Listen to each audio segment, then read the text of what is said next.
नमस्ते, मैं हूं सुरेश कुमार एकलव्य और आप देख रहे हैं हिंदुस्तान न्यूज एंड टिप्स। जिस वक्त रक्षा मंत्री राजनाथ सिंह एलओसी पर सिंहनाद कर रहे थे, पाकिस्तान के हुक्मरानों और पाक फौज की सांसें जम चुकी थी। पाक मीडिया में हड़कंप मचा था और रक्षा विशेषज्ञ बाजवा को आंखें खोलने की सलाह दे रहे थे। हालत यह है कि पाकिस्तान में इस वक्त घबराहट हद से ज्यादा बढ़ चुकी है। पाकिस्तान ने अपनी सेना को अलर्ट मोड पर कर दिया है। उसे इस बात की चिंता सता रही है कि भारत किसी भी वक्त पीओके पर कोई बड़ी कार्रवाई कर सकता है। उसकी यह चिंता बेवजह भी नहीं है। भारत की ओर से एलएसी पर रक्षा साजो सामान पहुंचाने की खबरें सुर्खियों में है, लेकिन एलओसी पर भी कमोबश यह स्थिति बनी हुई है। भारतीय सेना ने नियंत्रण रेखा और उससे लगते इलाके में भारी तादाद में सैनिक गतिविधियां बढ़ा रखी है। इंडियन आर्मी की हलचल पर पाकिस्तान नजर बनाए हुए है। उसने भी अपने इलाके में टैंक, तोपे, रडार सिस्टम और फाइटर जेट तैनात कर दिए हैं, जो कहीं न कहीं पाकिस्तान की बेचैनी जाहिर करते हैं। हालांकि भारतीय सेना इस पूरे मामले को एलएसी के मुद्दे से संबद्ध करके अपनी तैयारी बता रही है, मगर पाकिस्तान की दृष्टि में यह भारत की एक सोची समझी रणनीति है। उसके हिसाब से भारत वर्तमान हालातों का फायदा उठाकर चीन के बहाने पीओके पर एक्शन करने की तैयारी कर रहा है। इसके लिए अमेरिका और अन्य मित्र देशों की भी उसे स्वीकृति मिल चुकी है। खासतौर से चीन पाकिस्तान की संयुक्त परियोजना दियामेर बासा डैम ने भारत का गुस्सा बढ़ा दिया है। भारत के इससे गिलगिट बाल्टिस्तान में $8 अरब की लागत से यह बांध बनाया जा रहा है। साथ ही 18 अगस्त से गिलगिट बाल्टिस्तान में होने वाले चुनाव से भी भारत बुरी तरह बिफरा हुआ है। पाकिस्तान के इन दोनों ही फैसलों से तनाव चरम पर जा पहुंचा है। ऐसे में भारत आवेश में उस पर कोई सख्त एक्शन ले सकता है, पर पाकिस्तान की चिंता यहां तक ही नहीं है। भारत ने बहुत ही चतुराई से पीओके की घेराबंदी कर दी है। इसके लिए पाकिस्तान चीन को भी जिम्मेदार मान रहा है। गलवान घाटी और पैंगोंग झील में चीन ने सीमा विवाद बढ़ाकर भारतीय सेना की इस इलाके में उपस्थिति बढ़ा दी है। मई 2020 से पूर्व यहां 2000 से ज्यादा सैनिक नहीं रहते थे, मगर आज यहां पर 60 से 70 हजार भारतीय सैनिक मौजूद हैं, जिनसे गिलगिट बाल्टिस्तान मात्र 25 किलोमीटर भी दूर नहीं है। वैसे भी मई 2020 में ही भारत ने पीओके की वापसी की तैयारियां शुरू कर दी थी, जब भारत ने मुजफ्फराबाद, मीरपुर समेत गिलगिट बाल्टिस्तान का मौसम बताना शुरू किया था।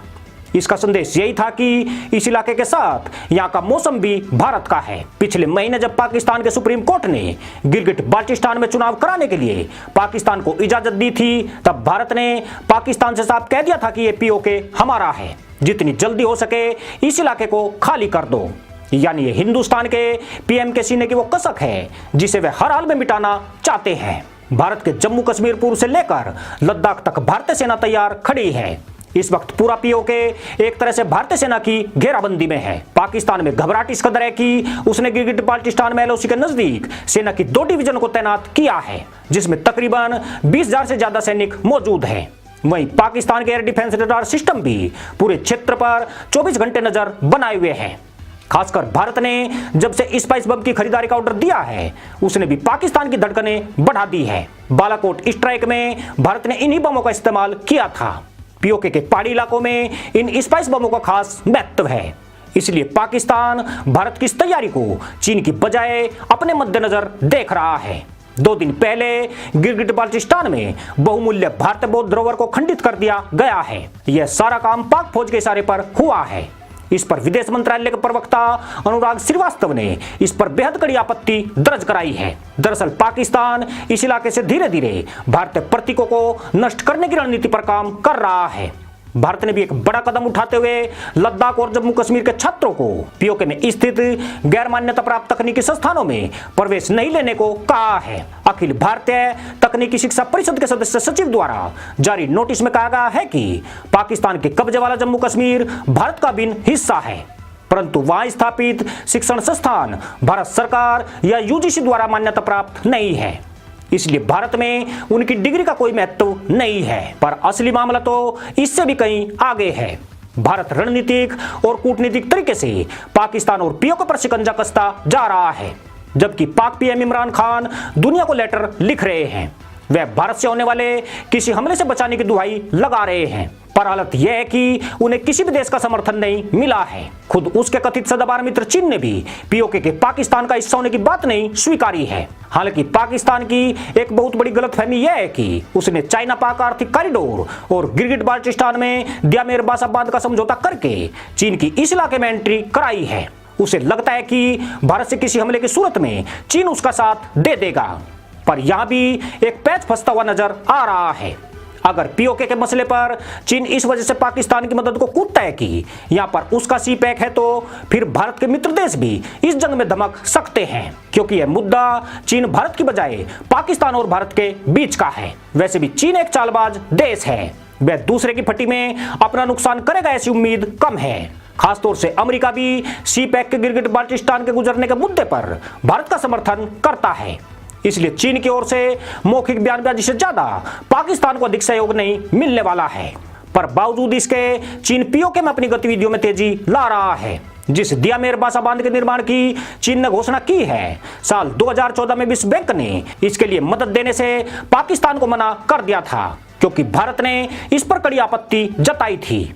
इसके बाद 2016 में एशियाई विकास बैंक ने भी पाकिस्तान को $14 अरब का कर्ज देने से इनकार कर दिया था। भारत का सख्त संदेश यही था कि यह उसका बिन हिस्सा है, इसलिए यहां कोई भी निर्माण बिना उसकी सहमति के अनुचित है। चौंकाने वाली बात यह है कि इससे पहले भी चीन ने इस डैम को बनाने की पेशकश की थी, मगर नवाज शरीफ सरकार ने नवंबर 2017 में यह कहते हुए उसका प्रस्ताव ठुकरा दिया था कि डैम के लिए आर्थिक मदद देने की चीन की शर्तें मानने योग्य नहीं थी और यह पूरी तरह पाकिस्तान के हितों के खिलाफ थी। मगर इमरान खान भारत से इतना घबरा चुके हैं कि चीन को रक्षा कवच बनाने के चक्कर में उन्होंने पीओके को ही चीन के हाथों गिरवी रख दिया है, पर यह भारत को बिल्कुल बर्दाश्त नहीं है। अब भारत इस मुद्दे को ठंडा होना भी नहीं देना चाहता है, क्योंकि इस इलाके में चीन की जितनी घुसपैठ बढ़ती जाएगी, भारत की मुश्किलें उतनी ही ज्यादा होगी। एक तरफ गिलगिट बाल्टिस्तान में चुनाव का मुद्दा है, तो दूसरी तरफ यहां से गुजरने वाला सी पैक और अब द्यामेर बासा डैम का नाम भी इसमें जुड़ गया है। जबकि भारतीय सेना एलएसी सीमावाद की बदौलत ही सही, पर पीओके की करीब 60% घेराबंदी कर चुकी है। बड़ी बात यह है कि भारतीय सेना पूर्वी लद्दाख से बड़ी आसानी से पाकिस्तान पर धावा बोल सकती है। यहाँ रणनीतिक लिहाज से पाकिस्तान कमजोर स्थिति में है।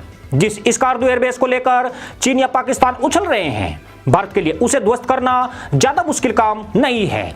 बड़ी बात यह है कि यह स्कार्दू एयरबेस भी भारत के हिस्से पर ही बना है। पिछले दिनों रक्षा मंत्री के साथ तीनों सेनाओं के प्रमुखों और चीफ ऑफ डिफेंस के साथ हुई बैठक का मुख्य मुद्दा गुलाम कश्मीर और गिलगिट बाल्टिस्तान ही रहा है। बताया जाता है कि इंडियन आर्मी सरकार के फैसले पर पीओके में एक्शन को तैयार है, मगर फिलहाल एलएसी की स्थिति पर ज्यादा फोकस किया जा रहा है।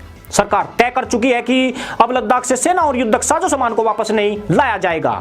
यहाँ भेजे गए तमाम हथियार अब एलएसी पर ही तैनात रहेंगे, यानी सरकार किसी बड़ी प्लानिंग के तहत काम कर रही है। कहने वाले तो यह भी कहते हैं कि भारत एलओसी और लद्दाख में सेना का जिस तरह जमावड़ा बढ़ा रहा है, उसके पीछे पीओके की वापसी की रणनीति है। अगले हफ्ते तक फ्रांस से Rafale fighter jet Ambala airbase पहुंच रहे हैं। पाकिस्तान की खातिरी इन्हें हरियाणा के अंबाला में रखा जा रहा है, ताकि जरूरत पड़ने पर यह पाकिस्तान में अटैक को अंजाम दे सके।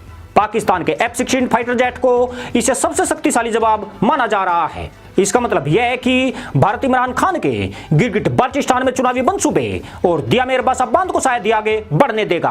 पर सवाल यह भी है कि क्या भारत अपना मिशन पीओके तक ही सीमित रखेगा या फिर बलूचिस्तान और सिंध को भी आजाद कराएगा, क्योंकि अफगानिस्तान का दबाव भी भारत के ऊपर बढ़ता जा रहा है। अफगानिस्तान अलग से बलूचिस्तान की स्थापना के लिए बलूचों की फुल सपोर्ट कर रहा है।